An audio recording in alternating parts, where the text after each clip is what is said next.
আলাইকুম সবাইকে ফারজানা সিম্পল লাইফে আপনাদের সবাইকে ওয়েলকাম জানিয়ে আমি ফারজানা চট্টগ্রাম থেকে আজকে আরেকটা নতুন ব্লগ শুরু করতে যাচ্ছি। আশা করি আপনারা যে যেখান থেকে আমার ব্লগটি দেখছেন সবাই ভালো আছেন, সুস্থ আছেন। আলহামদুলিল্লাহ আমরাও সবাই অনেক ভালো আছি। তো আমি এটা সকালবেলা তাসির দোহাকে স্কুলে পাঠিয়েছি। এরপর আমাদের সাতকানিয়া থেকে একটা কলার থুর নিয়ে এসেছিল নুসেবা আব্বু। তো এটা বেছে নিচ্ছি। আর কলার থুর খেতে কিন্তু বেশিক্ষণ সময় লাগে না, তবে বাছতে একটু সময় লাগে। একটা একটা করে ভেতরে একটা মোটা আবরণ থাকে, এটা ফেলে দিতে হয়। এরপর এটা আজকে ভর্তা বানাবো, কলার থুর আর ডিম দিয়ে ভর্তা করবো আর কি। এই খাবারটা কিন্তু অনেক বেশি মজা। তো যেহেতু আমাদের কলা গাছ আছে সাতকানিয়াতে, ওখানে যখন ছিলাম প্রায় সময় খাওয়া হতো। তো নুসবাব্বু সাতকানিয়া থেকে আসার সময় এটা নিয়ে আসতে বলেছি, অনেকগুলো কচুর লতিও নিয়ে এসেছে, এটা আবার একজনে দিয়েছে আর কি। তো দুপুরের জন্য রান্না বসিয়েছি, আজকে বেশি কিছু রান্না করছি না। তো বাহিরে কিন্তু প্রচুর বৃষ্টি হচ্ছে। তো আজকে ডিম দিয়ে আলু দিয়ে ভুনা করেছি একটু ঝোল করে। নুসবা বলেছিল ডিমের কুরমা খাবে, তো আমি যেহেতু আজকে তেমন কিছু রান্না করছি না, সাথে কয়েকটা সিদ্ধ আলুও দিয়ে দিয়েছি। আর কলার থুরে ভর্তা বানিয়েছি ডিম দিয়ে, এটা আমার শাশুড়িই বানিয়েছে। তো এটা তাসির দোহাকে স্কুলে দিয়ে আসার সময়। তো নুসবা আব্বু কালো জাম নিয়ে এসেছে। এবছর কিন্তু কালো জাম খাওয়া হয়নি, তো নুসবা আব্বু আনার কারণে বাচ্চারাও খুশি হয়েছে। এটা আজকে ভর্তা বানাবো। তো কালো জামের ভর্তা কিন্তু অনেক বেশি মজা। এই জামটাও কিন্তু আমার শ্বশুরবাড়ির উঠানে ছিল গাছ। তো অনেকগুলা কিন্তু ফলমূলের গাছ ছিল আমার শ্বশুরবাড়ির উঠানে, যেটা সাদা জাম, এরপর কালো জাম, আতা, কাঁঠাল, অনেকগুলা কিন্তু ফলমূলের গাছ ছিল। তো যেহেতু ঘর বাঁধার কারণে সবগুলা গাছ কিন্তু কেটে ফেলা হয়েছে। যাই হোক, এখন কিন্তু কিনেই খাচ্ছি। তো এটা আমি রান্নাবান্না শেষ করে ভর্তাটা বানাচ্ছি, আর এটা একটু মেখে রেখে দিয়েছি প্রায় 1 ঘন্টার মতো। তো নুসবা আব্বু জুহুরের নামাজ আদায় করে এসেছে, তাসির সহ একসাথে মসজিদে গিয়েছিল। তো ওখান থেকে আসার পর আমরা ভর্তাটা মেখে খাচ্ছি, এত বেশি মজা হয়েছে। যেহেতু 1 ঘন্টা ভিজিয়ে রেখেছি, সেই কারণে মশলাটা একদম ভেতরে ঢুকে গিয়েছে আর কি।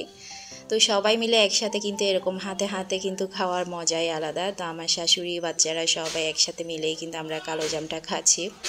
আর এখন দেখা যায় রোডের মধ্যে মামারা এরকম কালো জামের ভর্তা, এরপর কাঁচা আমের ভর্তা, পেয়ারা ভর্তা, এরপর আর কি আরেকটা কামরাঙ্গা ভর্তা, মানে বিভিন্ন ফলমূলের, দেশীয় ফলমূল, এগুলো কিন্তু ভর্তা বানিয়ে বিক্রি করা হয়। আমাদের ভর্তাগুলোও কিন্তু অনেক বেশি মজা হয়, যেহেতু ওখানে কাসুন্দি দেওয়া হয়, বিভিন্ন রকম চাট মশলা দেওয়া হয়। আমি তো বাহিরে গেলেই ভর্তাগুলো কিনে খাই, যে মামারা বিক্রি করে। তো ওনাদেরগুলো কিন্তু এত বেশি মজা লাগে খেতে। তো আজকে যেহেতু সবাই মিলে জাম ভর্তাটা খেয়েছি, সেটাও কিন্তু অনেক বেশি মজা লেগেছে। আজকে আমি দুপুরের পর থেকে একটু নাস্তা বানাচ্ছি। তো আগে চকলেট ব্রাউনিটা বানিয়েছি, এটা তো আমি গত ব্লগে শেয়ার করেছি, রেসিপিটা শেয়ার করেছি। ব্রাউনির রেসিপিটা শেয়ার করার কারণ আপনারা অনেকেই আমি যদি ব্লগে দিই রেসিপি শেয়ার করতে বলেন। তো কয়েকটা আপু কিন্তু আমাকে পরোটার রেসিপি, আমি কিভাবে পরোটাটা বানাই, এরপর লুচি কিভাবে বানাই, আপনারা রেসিপি চাচ্ছেন। যেহেতু আমি আসলে নাস্তাটা সকালে খাওয়ার জন্য বানানো হয়, দেখা যায় তাসিরদেরকে স্কুলে পাঠাতে হয় বা সবাই ঘুম থেকে উঠে নাস্তার জন্য অপেক্ষা করে। তো সেই কারণে আমি একটু তাড়াহুড়া করে বানাই। তো দেখা যায় যদি আমি একটু হাতে সময় নিয়ে বানাতাম, তখন কিন্তু ভিডিও করে আপনাদেরকে রেসিপি শেয়ার করতে পারতাম। তো যাই হোক, আমি যদি নেক্সট টাইম কোনো সময় পারি আর কি, রেসিপি বানাতেও দেখা যায় একটু সময় নিয়ে বানাতে হয়, হাতে সময় নিয়ে, যাতে ভিডিওটা আপনারা বুঝতে পারেন। তো আমি সব কিছু কিন্তু ডিটেইলি আপনাদেরকে দেখাতে পারি না বা বলতে পারি না। তো আজকে আমি শর্মা বানাবো, পকেট শর্মা। তো আমি এখানে মুরগির বুকের মাংস কেটে নিয়েছি, তো একটু বেশি পরিমাণ নিয়েছি। তো যেহেতু পকেট শর্মা বানাবো, পকেটে দেখা যায় একটু চিকেনের পরিমাণটা একটু বেশি দেওয়া হয়। তো এখানে আমি সয়া সস থেকে শুরু করে এরপর মশলা দিয়েছি, টমেটো সস দিয়েছি, আর কি দিয়েছি এখানে ক্যাপসিকাম, পেঁয়াজ বাটা, রসুন বাটা, এরপর একটু আদা বাটা দিয়েছি। আর অন্য এক্সট্রা মশলা কিন্তু দেইনি, হলুদ, ধনিয়া, জিরা এগুলো কিন্তু দেইনি, একটু মাংসের মশলা দিয়েছি আর কি। আর চিকেনটা কিন্তু অনেক বেশি মজা হয়েছে, আমি ভাজছি, অনেক সুন্দর একটা ফ্লেভার আসছে। আর এখন তো ক্যাপসিকাম দেখা যায় বাজারে প্রচুর দাম। তো যখন একটু দাম কম ছিল, এটা আমি ফ্রোজেন করে রেখেছিলাম কয়েকটা ক্যাপসিকাম। তো ক্যাপসিকাম দেখা যায় নর্মাল ফ্রিজে রাখলেও কিন্তু এটা নষ্ট হয়ে যায়, বেশি দিন থাকে না আর কি। তো সেই কারণে আমি ডিপ ফ্রিজে রেখে দিয়েছিলাম। তো সেখান থেকেই আমি শর্মাতে দিচ্ছি। তো এই তো আমি পকেট শর্মার জন্য আমি ব্যাটার না খামিটা তৈরি করেছি ইস্ট দিয়ে। আমরা বান যেভাবে বানাই বা নান যেভাবে বানাই সেভাবেই কিন্তু ইস্ট দিয়ে আমি ময়দার খামিটা তৈরি করে রেখেছিলাম প্রায় 1 ঘন্টা আগে। তো এখন রুটি মেকারে হচ্ছে আমি ছোট ছোট লুচি বানিয়ে ভেজে নিয়েছি। ইস্ট দেওয়ার কারণে দেখেন লুচিগুলো এত বেশি ফুলকো হচ্ছে। এমনিতেই কিন্তু লুচি বানালে আমার লুচিগুলো মাশাআল্লাহ অনেক বেশি ফুলকো হয়, তবে আজকেরগুলো হচ্ছে ইস্ট দেওয়ার কারণে এটা ভেতরে একটা একদম ফুলা ফুলা হয়েছিল বান যেভাবে খাই। তো বান তো একটু মোটা করে রাখা হয়, সেই কারণে ভেতরে একদম ফুলে থাকে। এটা আমি পাতলা করে বানিয়েছি যেহেতু পকেট শর্মা বানাবো। তো এই তো ব্রাউনিটাও আমি স্লাইস করে কেটে নিয়েছি, উপরে চকলেট গানাশ দিয়ে দিয়েছি একটু দেখার সৌন্দর্যের জন্য। এটা এত বেশি চকলেটই। আর সবগুলো নাস্তাই কিন্তু আমি দুপুরের পরেই বানিয়েছি, আগে থেকে বানিয়ে রাখিনি। তো যেহেতু সন্ধ্যার সময় আম্মু আর আমার বোনদেরকে আসতে বলেছি, ভাবিদেরকে আসতে বলেছি, ওরা কিন্তু ঈদের পর থেকে আমার বাসায় আসেনি আর কি।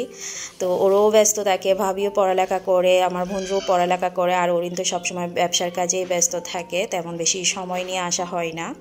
তো আজকে বললাম তোদেরকে ব্রাউনি বানিয়ে খাওয়াবো, চলে আয় বাসায়। তো ওদের জন্য বানিয়েছি হচ্ছে ফালুদা, এরপর চটপটি বানিয়েছি। চটপটিটা কিন্তু আমাদের বাসায় অনেক বেশি পছন্দ করে। আর পকেট শর্মা বানিয়েছি।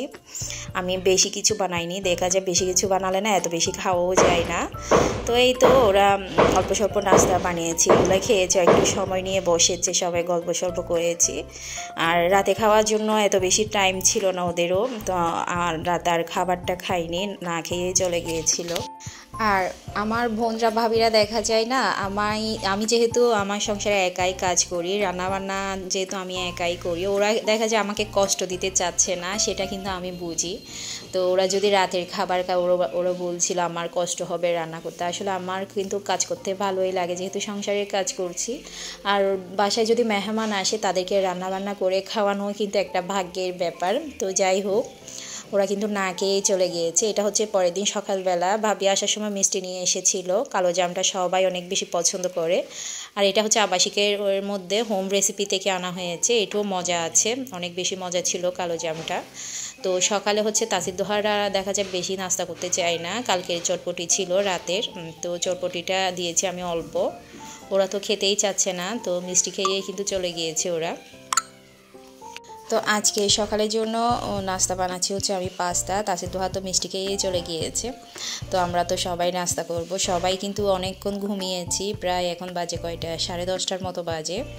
তো ঘুম থেকে উঠে আর পরোটা বা রুটি বানাইনি, বা ছেঁকে নিয়ে নিই, রুটি বানানো আছে ফ্রিজে। তো নুসাইবা পাস্তা খাবে, তো সেই কারণে হচ্ছে পাস্তা বানাচ্ছি। যেহেতু অনেক দেরি হয়ে গেছে, একটু পর কিন্তু রান্নাবান্না শুরু করব, তো একটু হালকা নাস্তা করব, বেশি ভারী নাস্তা করব না। তো এই তো পাস্তা বানিয়েছি, সবাই মিলে পাস্তা খাচ্ছি। তাসির দোহাও চলে এসেছে, ওদের স্কুল তো 11:30টার দিকে ছুটি হয়ে যায়। তো সবাই মিলে হালকা করে নাস্তা করে নিচ্ছি, চা খাবো। আর পাস্তাটা অনেক বেশি মজা হয়েছে। দেখা যায় একটু ঝাল না হলে না খেতে ভালো লাগে না। আমি আজকে নুডলস দিইনি, শুধুমাত্র পাস্তাটাই বানিয়েছি, সাথে নুডলস দিয়ে বানানো হয়। তো আজকে শুধু শুধু পাস্তা বানিয়েছি, একটু চিকেন আর ডিম দিয়ে, আর একটু ঝাল করে বানিয়েছি, বেশি করে সস দিয়েছি। তো এই তো দুপুরের রান্না শুরু করে দিয়েছি অলরেডি। এই ডাটাগুলো হচ্ছে আমার শাশুড়ি বেছে রেখেছে, এগুলো চিংড়ি দিয়ে, ডাল দিয়ে, পটল দিয়ে রান্না করব। তো ডাটাগুলো কিন্তু অনেক বেশি কুচি ছিল আর মজাও ছিল। আমি শাকটা খেয়ে নিয়েছি আগে, ডাটাগুলো বেছে রেখেছি আর কি তরকারি রান্না করার জন্যে। আর চিংড়ি দিয়ে ডাটা কিন্তু অনেক বেশি মজা, বা শুটকি দিয়ে রান্না করলে এটা কিন্তু অনেক বেশি মজা হয়। আর আমার বাসায় না চিংড়িটা কেউই খাচ্ছে না, অনেক দিন ধরে চিংড়ি আনাও হচ্ছে না, খাওয়াও হচ্ছে না। তো নুসাইবা আব্বুকে বললাম আজকে চিংড়ি নিয়ে আসবেন, যেহেতু ডাটাগুলো রেখে দিয়েছিলাম চিংড়ি দিয়ে রান্না করার জন্যে। আর মাঝে মাঝে দেখা যায় চিংড়ির তরকারি একটু পাতলা ঝোল করে রান্না করলে না আমার অনেক বেশি মজা লাগে খেতে। চিংড়ি দিয়ে সবজি যদি একটু মশলা কম দিয়ে, একদম ঝাল কম দিয়ে পাতলা ঝোল করে যেটা বানানো হয়, সেটাই কিন্তু অনেক বেশি মজা হয় খেতে। তো পাশে হচ্ছে লোট্টা মাছ রান্না করব, কিছু ফ্রাই করব। নুসাইবা তো ফ্রাই ছাড়া খাই না, লোট্টা মাছ রান্না করলে আমি, আমার শাশুড়ি, নুসাইবা আব্বু খাই। বাচ্চাদের জন্য ফ্রাই করে ফেলি একটু বেসন বা ময়দা দিয়ে। তো এই তো একটু ঝাল করে লোট্টা মাছ রান্না করেছি, অনেক দিন ধরে লোট্টা মাছও খাওয়া হচ্ছে না। আর এই তো নুসাইবা আব্বু কিন্তু এখন আসার সময় তাসির দোহাকে স্কুলে দিয়ে আসে, এরপর আসার সময় বাজার সদাই নিয়ে আসে, বাসায় কী দরকার সেটা। তো উনি নাকি ভালো লইট্টা মাছ দেখেছে যে এখন তখন নিয়ে এসেছে। তো আমি এটা আর ফ্রিজে রাখিনি, সাথে সাথে রান্না করে নিচ্ছি। আর আজকে কিন্তু কয়েকদিন ধরে বাহিরে প্রচুর বৃষ্টি হচ্ছে। আচ্ছা কিছু হবে না, কিছু হবে না, ও ধরো না, বিকেলের দিকে আমি করিনের বাসায় আসলাম হামজাকে দেখবো। তারা তো বলছিল হামজার বাসায় যাবে। তুমি আদর করো হামজাকে, কিছু হবে না, কাপড় খেলে কিছু হবে না, কিছু হবে না, কিছু হবে না বাবা। তুমি একটু ওকে আদর করো, ভাইকে একটু আদর করো, নয়তো তোমাকে ভাইয়া ডাকবে না। এটা উম্মা দাও, উম্মা উম্মা দাও, উম্মা দাও।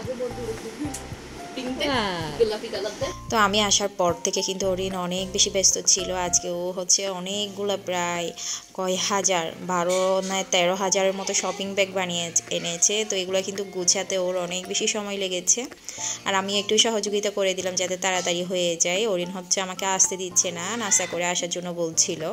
এখন বাজে কয়টা, প্রায় 8টা। তো হচ্ছে বাহিরে চিকেন টিক্কার পরোটা নান অর্ডার করেছিল, বাটার নান।